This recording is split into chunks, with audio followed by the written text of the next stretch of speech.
Many years ago, a young man named Adeyemi knelt down in one corner of the church. He was 28 years old, tall and handsome. Sweat rolled down his forehead because he was praying with all his heart. Lord, he whispered, please give me a good wife. Give me a woman who will help me build a happy home. Someone I can love and someone who will love me back. A few steps away, a woman named Kemi was also kneeling. She was 30, and her prayer was loud and full of pain. Her eyes were closed tightly, her hands were shaking. Lord, please don't let me shame my story, she cried. Answer me this year. Give me my own husband before people start laughing at me. Her voice filled the church and it reached Adeyemi's ears. He raised his head slowly, surprised by how honest and hurt she sounded. Her words touched his heart. When the service ended, people started leaving quietly, but Adeyemi couldn't stop thinking about her. Something in him told him to speak to her. He walked towards where she stood. Ejo, good evening, sister, he said softly. Kemi looked up, surprised that someone was talking to her. Good evening, sir, she replied. My name is Adeyemi, he said gently. I heard your prayer. Maybe God wanted me to hear it. Kemi's eyes widened a little, then a small shy smile appeared on her lips. My name is Kemi, she said, and maybe God did really want you to hear. And that simple moment, in a quiet church filled with whispered prayers, was how their story began. The days slowly turned into weeks. After every midweek service at church, Adeyemi and Kemi walked home together, side by side. Sometimes they talked about Bible verses, sometimes they joked about things that happened in church. Other times, they simply enjoyed the silence between them. At night, their phones never rested. They talked for hours about their childhood, their fears, their dreams, and the family they hoped to build. Sometimes they stayed on the phone until one of them fell asleep. One warm evening, they sat under the mango tree near Kemi's house. The breeze was soft and ripe mangoes hung above their heads. Kemi was smiling so much her cheeks hurt. Ade, she said with a happy laugh, you don't know how happy I am. For the first time in many years, I feel like God still remembers me. I even told my aunties to get ready. Oh. Very soon they will hear wedding bells. She giggled, covering her face shyly. Adeyemi laughed too, but his laugh was weak, almost forced. His heart felt strange. He liked her. She was kind, honest, and full of hope. But a quiet voice inside him whispered question. Was he truly in love, or did he just feel sorry for her because she had prayed so desperately? He looked at her joyful face and sighed silently. How can I tell her something that might break her heart? 6 months later, with bright decorations, loud drums, joyful singing, and tears of happiness from both families and the entire church, they became husband and wife. Everyone believed it was a perfect match made by God. At the beginning, marriage tasted like honey. They cooked together, prayed together, and laughed at the little things. Neighbors admired them and called them the peaceful couple. Then, less than a year after wedding, something wonderful happened. God blessed them with twins, one boy, one girl. Their joy doubled, and the whole family celebrated. Kemi held the tiny babies in her arms, tears of joy running down her cheeks. Ẹ ṣeun, ọkọ mi, she whispered softly. Thank you, my husband. Taiwo and Kehinde, God has crowned our marriage. Adeyemi smiled and kissed her forehead. We are blessed indeed, he said proudly. But even blessings can't hide storms. Sometimes, behind a peaceful home, clouds begin to gather slowly. Clouds no one noticed at first. and in their home, a quiet storm was beginning to form. At the beginning, their home was full of laughter. The twins giggled all the time, and their tiny feet made soft sounds around the house. Kemi and Adeyemi would play with them, sing for them, and fall asleep holding hands after long days. But little by little, things started to change. At first, it was small things easy to ignore. Then the small things became big. Kemi no longer cared about how she looked. She stopped using her nice wrappers and beautiful dresses. Instead, she wore one old faded gown every day. Her hair was always rough and she didn't bother to comb it. Sometimes she went 2 or 3 days without taking a bath. One night, after the twins finally slept, Adeyemi looked at her sadly. "Ìyàwó mi, my wife," he said gently, but with a little frustration in his voice. "Please start dressing well again. You're still young. Look good for me and for yourself too." But Kemi just waved her hand tiredly. "Ah, Ade, leave me alone. No. These twins don't allow me to rest at all. I am tired from morning till night. Fashion can wait oh. Looking good cannot feed the babies." Adeyemi wanted to argue, but her exhausted face stopped him. The house slowly became a mess. Plates with leftover food sat in the sink for days. Baby clothes and wrappers lay on the floor. Dust gathered on the table. Everywhere looked scattered and rough. After spending the whole day working, Adeyemi would return home hoping to rest. Instead, he found himself cooking, washing plates, sweeping the floor, and arranging things. Sometimes he sighed so deeply that even the twins looked at him. Soon, neighbors began to talk. They watched him sweep outside while Kemi sat inside breastfeeding, looking tired and unkempt. One woman said loudly on purpose, "See how fine Ade looks oh, but his wife, she looks like his older sister." Another shook her head. "Èyí ò dáa o, this is not good. If she continues like this, she will push her husband outside." Their words spread like smoke. People whispered when they walked past the house. Even his friends said hurtful things. One afternoon, as they sat together outside, one friend leaned close and whispered, "Ade, why are you wasting yourself now? Get a fine babe outside. No one will blame you." Another laughed. "Yes, now, you are a young man. Enjoy yourself." But Adeyemi's face hardened. "No," he said firmly, "I will not disgrace my wife. She carried my children. She gave me a home. I will not shame her." His friend rolled their eyes and said nothing more, but their words stayed in his mind like heavy stone. Every day, the weight on Adeyemi's shoulder grew heavier. He loved his family, but the house felt more stressful. He loved his wife, but she no longer looked like the woman he fell in love with, and inside him, a quiet storm began to rise. One Saturday afternoon, the sun was high and hot. Kemi came back from the market carrying heavy bags full of vegetables, pepper, yam, and baby things. Sweat covered her forehead and her back ached from walking. She pushed the front door open, tired and ready to rest, but then she stopped suddenly. A young woman was inside the living room. Her skin was smooth, her hair was neatly braided, and she wore a bright, clean dress. She was arranging the throw pillows on the sofa like she lived there. Kemi blinked. "Joe, please, who are you?" she asked sharply, her voice full of confusion. The woman looked up with a sweet smile. "Good afternoon, ma. My name is Bimpe." But before Kemi could ask more questions, the door opened again. Adeyemi walked in, holding a small nylon bag from the supermarket. "Kemi," he said quickly, "meet Bimpe. She will be staying with us." Kemi's eyes grew wide like she had seen a ghost. "Staying, Ke? For what?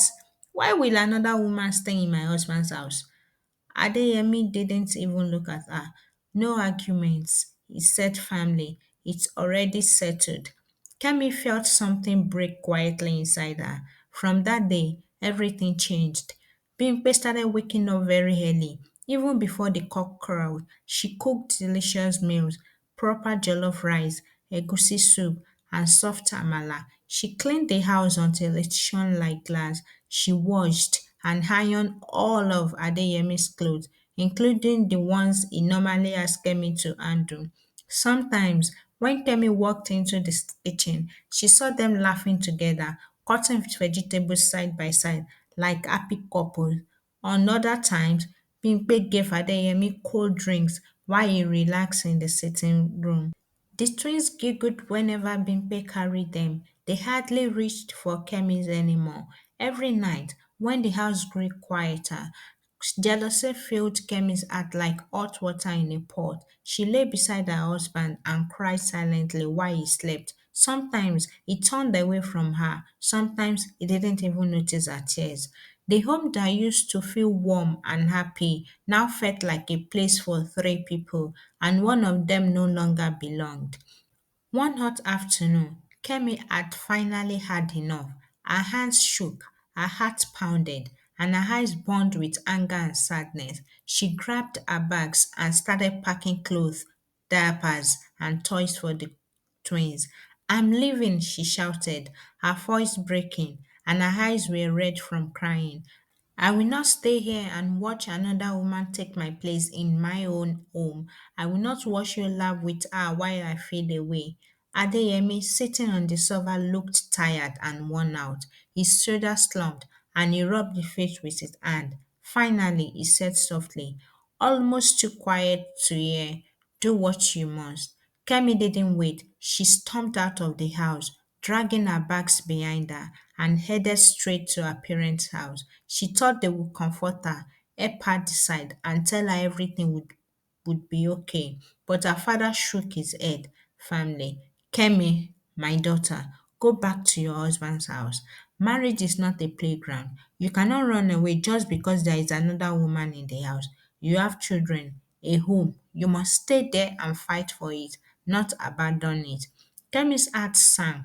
She wanted her father to side with her, to tell her that she had the right to live, but he didn't. His voice was calm but firm, like a wall she could not break.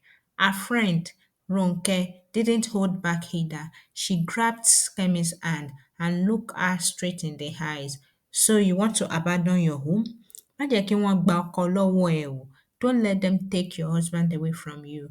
You cannot let fear or jealousy make you lose everything you worked for. Kemi's anger didn't leave, but their words slowly chipped away at it. She felt defeated, drained, and small. She realized she had no Alice to run to. Her parents wanted her to stay, and her friend reminded her of what was truly important. With heavy steps and a heart full of pain, Kemi turned back towards her home. The road seemed longer than before. Each step was heavier, as if the air itself weighed her down. She didn't know how the night would feel, how long the storm of jealousy and hurt would last, but she knew one thing for certain: she had to go back. Back to the house, back to the man she loved, back to the children she couldn't leave. And so, with trembling hands and a silent prayer, Kemi returned home. That night, Kemi sat alone in her bedroom. The house was quiet except for the soft snores of her twins. She walked slowly to the mirror, her feet dragging across the floor. When she looked at her reflection, she almost didn't recognize herself. Her gown was wrinkled and faded, her hair rough and messy, and her eyes were tired and dull. The little spark of happiness she once carried seemed gone. No wonder people gossip about me, she whispered to herself. Tears ran down her cheeks. I have lost my soul. I let everything slip away. She thought of the neighbors' whispers, the laughter in the kitchen, the way Bimpe had moved so easily in her home. Her chest ached. She realized she had been so focused on her jealousy, her sadness, and her anger that she had forgotten who she was. The next morning, before the sun rose, Kemi decided things had to change. She quietly got out of bed, careful not to wake the twins. She swept the floor until the house shone, cooked breakfast, bathed the twins, Then she dressed herself in a bright Ankara gown. She tied her scarf neatly around her head, brushed her hair, and even added a little perfume. She looked at herself in the mirror again. This time, she didn't feel like a stranger. She felt like herself again, a woman strong, beautiful, and capable. When Adeyemi stepped out into the living room, his eyes widened slightly at the sight of her. He didn't say anything, but Kemi noticed the small spark of surprise in his gaze. Day after day, she repeated the routine. She cleaned, cooked, dressed neatly, smiled, and laughed with her children. She didn't compete with Bimpe anymore. Instead, she focused on reclaiming her own space, her own dignity. The neighbors started noticing too. Aha! Kemi don fine again oh, one woman exclaimed. Hey, whoa, hey, whoa, she looks like a new bride, said another, smiling. Even the twins noticed. One day, they ran to her, giggling and tugging at her gown. Mommy, you look pretty now, they shouted in unison. Kemi knelt down, hugging them tightly. Her heart swelled with pride, joy, and a little relief. And for the first time in months, she felt like she was back to being the woman she had always been, back to being a mother, a wife, and herself. She whispered softly, more to herself than anyone else, I am not lost anymore. This is me again, and I will not let anyone take that away. From that day, Kemi's smile returned. It was small at first, but it grew brighter every morning, just like the sun rising over her home. 6 months had passed since Kemi had returned to her home. The house had slowly returned to some peace, though the memory of Bimpe's presence still lingered in her mind. That evening, after they had finished dinner and the twins were asleep, Adeyemi called softly from the living room. Kemi, come sit with me, he said, his voice quiet but firm. Her heart jumped. She felt a strange mixture of hope and fear. She walked slowly towards her, her hands trembling. When she sat beside him on the sofa, she could feel her heart pounding like a drum in her chest. Adeyemi took a breath and looked into her eyes. Kemi, Bimpe, she is my cousin, he began, his voice steady but full of emotions. Everything I did with her, I planned it. I spoke with your parents. They agreed. I wanted to wake you up. Kemi's eyes widened. She didn't understand at first. He continued, carefully choosing his words. I was tired, so tired of watching our marriage struggle. I thought about giving up, thinking maybe you didn't care, but I wanted you to see, to feel what it would be like to lose me. I didn't want another woman, Kemi. I wanted you, only you.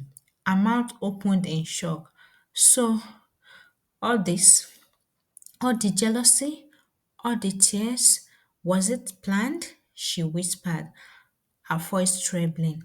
Yes, he said gently, I'm sorry for hurting you, but now I see you, the woman I prayed for in the church that night, the woman I love.